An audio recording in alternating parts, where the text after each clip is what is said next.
Welcome to our YouTube channel the Archer. ఈ వీడియోలో మనం తెలుసుకోబోతుంది ఏంటంటే డెవలపర్స్ ఉండాల్సిన మోస్ట్ ఇంపార్టెంట్ స్కిల్ గురించి తెలుసుకుందాం. మనకి సాఫ్ట్వేర్ ఇండస్ట్రీలో చాలామంది డెవలపర్స్ ఉంటారు, బట్ వాళ్ళకి డిఫరెంట్ ప్యాకేజెస్ ఎందుకు ఉంటాయి? Even they are in same field. For suppose మనం బ్యాక్ అండ్ డెవలపర్స్ని తీసుకుంటే ఒకరికి 6 to 7 LPA ఉంటే ఇంకొకరికి 15 to 16 LPA ఉంటుంది, ఇంకా కొంతమందికి 20 to 30 LPA ఉంటుంది. సో ఇట్లా ప్యాకేజెస్ డిఫరెంట్ ఎందుకు ఉంటాయి? Even they are same field, వాళ్ళు సేమ్ జాబ్ చేస్తున్నారని వాళ్ళకి డిఫరెంట్ ఎందుకుంటాయంటే based upon their problem solving skill.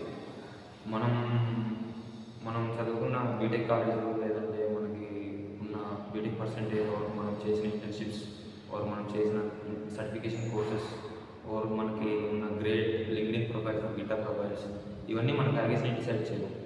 అట్లని ఇవన్నీ యూస్లెస్ అని కాదు. అఫ్కోర్స్ ఇవన్నీ యూస్ఫుల్ ఎంతవరకు అంటే నీకు జాబ్ వచ్చేంతవరకు. నీకు జాబ్ రావడానికి ఇవన్నీ యూజ్ అవుతాయి. లైక్ ఒక జాబ్కి 1000 మెంబర్స్ అప్లై చేస్తే ఆ 1000 మెంబర్స్లో మీకు ప్రియారిటీ ఎక్కువ ఉంటుంది, మీకు వచ్చే ఛాన్సెస్ ఎక్కువ ఉంటాయి, ఎందుకంటే you have all these. Okay, so but ఇవి ప్యాకేజ్ని డిసైడ్ చేయాలి. మరి ప్యాకేజ్ని ఏం డిసైడ్ చేస్తారంటే మనకున్న problem solving skill, thinking skill and creativity, ఇవే మనం ప్యాకేజ్ని డిసైడ్ చేస్తాయి. సో అందుకే మన టోటల్ జావా సిరీస్ అంతా కూడా మెయిన్గా ఫోకస్ చేసేది ఏంటంటే కోడింగ్ ఛాలెంజెస్ మీద ఫోకస్ చేస్తుంది అండ్ ప్రాజెక్ట్స్ని బిల్డ్ చేయడం దాని మీద ఫోకస్ చేస్తుంది. ఎలా సాల్వ్ చేయాలో తెలుసుకుంటేనే కదా మనం ఈ కోడింగ్ ఛాలెంజెస్ని అన్నీ ఈజీగా సాల్వ్ చేయాలి. సో ఎలా సాల్వ్ చేయాలో మనం స్టెప్ బై స్టెప్ నేర్చుకుంటాం. అండ్ ఈ స్టెప్స్ని ఫాలో అవుతాయి కనుక మీరు ఏ కోడింగ్ ఛాలెంజ్ అయినా ఈజీగా చేయగలుగుతారు. I mean language doesn't matter, A programming language యొక్క కోడింగ్ ఛాలెంజ్ అయినా ఇదే స్టెప్స్ని ఫాలో అయితే ఆ కోడింగ్ ఛాలెంజ్ మీరు ఈజీగా సాల్వ్ చేయగలుగుతారు. ఓకే, అండ్ గుర్తుపెట్టుకోండి, మీరు ఎన్ని ప్రాబ్లమ్స్ సాల్వ్ చేశారనేది కాదు, ఎలా సాల్వ్ చేశారనేది important.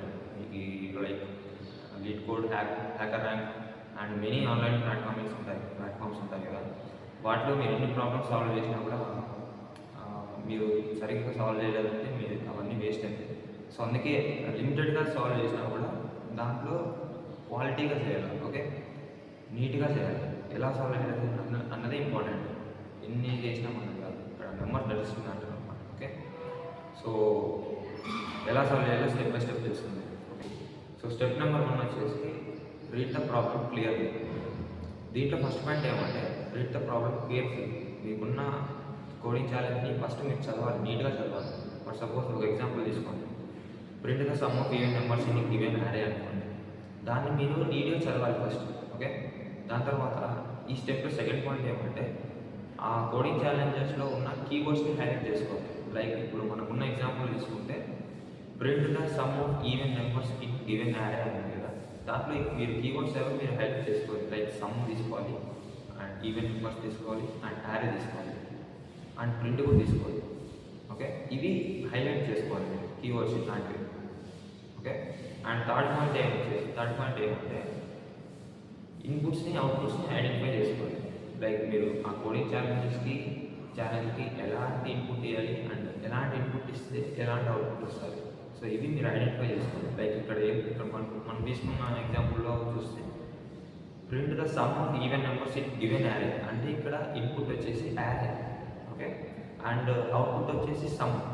It may be number or మీరు దాన్ని వాడు అడిగితే ఆ సమ్ని ఇంకొక యారోలో కూడా పెట్టి చూపించాలి. ఓకే, మీరు అవుట్పుట్ని ఇన్పుట్ని మీరు తెలుసుకోవాలి, ఐడెంటిఫై చేసుకోవాలి. ఇది స్టెప్ 1లో point number 3. And point number 4 వచ్చేసి మీకున్న డౌట్స్ని మీరు ఎక్స్ప్రెస్ చేయాలి. Ask yourself questions. Like ఇక్కడ మనం పర్టికులర్ ఎగ్జాంపుల్ తీసుకున్నాం కదా, ఈ ఎగ్జాంపుల్లో మీకు ఏమైనా డౌట్స్ ఉంటే మీరు అప్పుడే రైస్ చేయాలి. లైక్ గివెన్ యారే అనేది మనకి ఇన్పుట్ ఇవ్వాల్సింది గివెన్ యారే. ఫర్ సపోజ్ ఆ యారే అనేది ఎంటీ యారే అయితే, లేదంటే ఆ ఇచ్చిన యారేలో అసలు ఈవెన్ నెంబర్స్ లేకుంటే అప్పుడే ఎలా చేయాలి? అసలు యారే ఎంటీ అయితే ఏంటి? ఇట్లాంటి ఎడ్జ్ కేసెస్ కూడా మీరు చూసుకోవాలి. ఇట్లాంటి క్వశ్చన్స్ మీకు రైస్ అవ్వాలి ఆ కోడింగ్ ఛాలెంజెస్ చదివినప్పుడు. సో ఇది స్టెప్ నెంబర్ 1.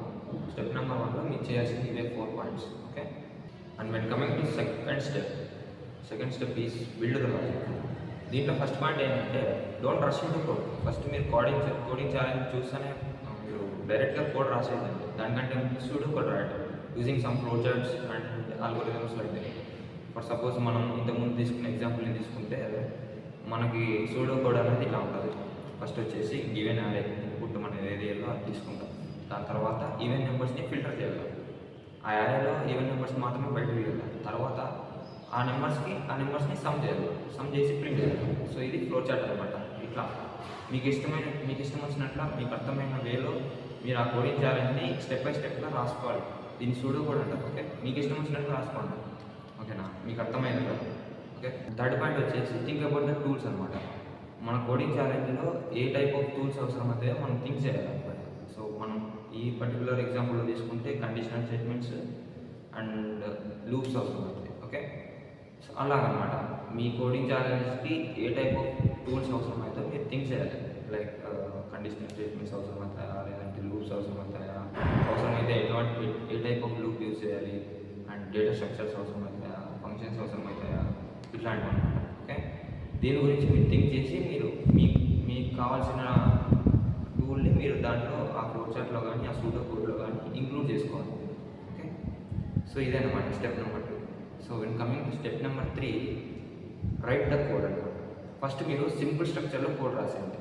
మీరు రాసుకున్న ఫ్లో చార్ట్ని ఫాలో అయ్యి, అంటే మీరు రాసుకున్న సూడో కోడ్ ఉంటుంది కదా, దాని ప్రకారమే మీరు సింపుల్గా కోడ్ రాసేయండి ఫస్ట్. దాని తర్వాత కోడ్ రాసేటప్పుడు ఏం చేస్తారంటే పాయింట్ నెంబర్ 2 ఇది థర్డ్ స్టెప్. పాయింట్ నెంబర్ 2 ఏమంటే వేరియబుల్స్ని డిక్లేర్ చేసేటప్పుడు మీనింగ్ఫుల్ వేరియబుల్స్ పెట్టుకోండి.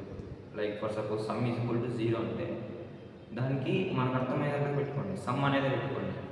ఓకే, లేకుంటే ఏ కానీ ఎక్స్ కానీ ఇట్లాంటివి పెట్టుకోండి. ఓకే, కన్ఫ్యూజ్ అవుతాం.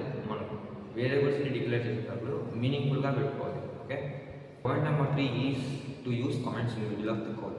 మీరు కోడ్ రాసేటప్పుడు మధ్యలో కామెంట్స్ రాసుకోండి.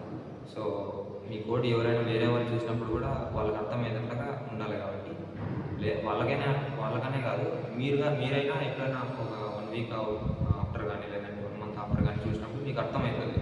సో ఇట్లా చేయాలని. సో అందుకే కామెంట్స్ అనేవి చాలా ఇంపార్టెంట్ అనమాట. ఓకే, ఎస్పెషల్లీ మీ కోడ్ని వేరే వాళ్ళు చూసినప్పుడు వాళ్ళకి అర్థమయ్యేటట్లుగా మీరు రాసి ఉండాలి. ఓకే, దానికి మీరు కామెంట్స్ అనేది యూజ్ చేయాలి. సో పాయింట్ నెంబర్ 4 ఏంటంటే test with different inputs. Okay, మీరు రాసిన కోడ్ని డిఫరెంట్ ఇన్పుట్స్ ఇచ్చి టెస్ట్ చేయండి. లైక్ అది కరెక్ట్గానే అవుట్పుట్ ఇస్తుందా లేదా. లైక్ మనం ఇప్పుడు తీసుకునే ఎగ్జాంపుల్లో చూసుకుంటే ఒకసారి ఎన్టీఆర్ ఇచ్చి చూడండి, అండ్ ఒకసారి ఈవెన్ నెంబర్స్ లేకోకుండా ఇచ్చి చూడండి, అదే. సో ఇట్లా అనమాట ఎడ్జ్ కేసెస్ కూడా మనం టెస్ట్ చేయాలి. Okay, test with different inputs and see the outputs. Okay, ఇది step number 3. Step number 4, debugging and optimisation. మీరు రాసిన కోడ్లో ఏమైనా ఎర్రర్స్ ఉంటే ఫస్ట్ మీరు ఆ ఎర్రర్స్ని మ్యాక్సిమం ట్రై చేయండి. మీ సొంతంగానే సాల్వ్ చేయడానికి ట్రై చేయండి.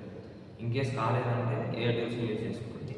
Like ChatGPT, Gemini, N number of tools ఉన్నాయి.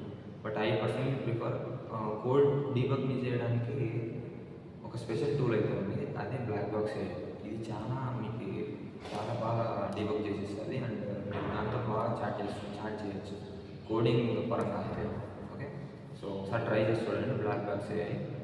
అండ్ సో ఇవి చేసిన తర్వాత మీరు ఆప్టిమైజ్ చేయడానికి ట్రై చేయాలి. అండ్ లైక్ లూప్స్ని రెడ్యూస్ చేయడం కానీ, లేకపోతే డేటా యూజ్ చేసుకుంటారు కదా మీ కోడ్లో, సో ఆ డేటా స్టోరేజ్ తగ్గించడం కానీ ఇట్లాంటివి ఆప్టిమైజేషన్ చేయాలి. సో దీని గురించి ఇంకా ఆప్టిమైజేషన్ గురించి టెస్టింగ్లో బాగా ఎక్కువ ఇన్ఫర్మేషన్ ఉంటుంది. అండ్ లైక్ ఎక్స్ప్లోర్ చేయండి మీరు ఆప్టిమైజేషన్ గురించి, మీకు తెలుస్తుంది. Like space complexity, time complexity గురించి ఇట్లా. సో దట్స్ ఇట్ అనమాట. సో ఈ స్టెప్స్ అనమాట, ఈ 4 steps. Okay, first is to understand the problem carefully and build the logic and start writing code. After that debug and optimise. Okay, so if you follow these steps, trust me, you can never feel stuck in front of any coding challenge. Okay, remember that coding challenges is not just practice, it is a real test for your thinking as a developer.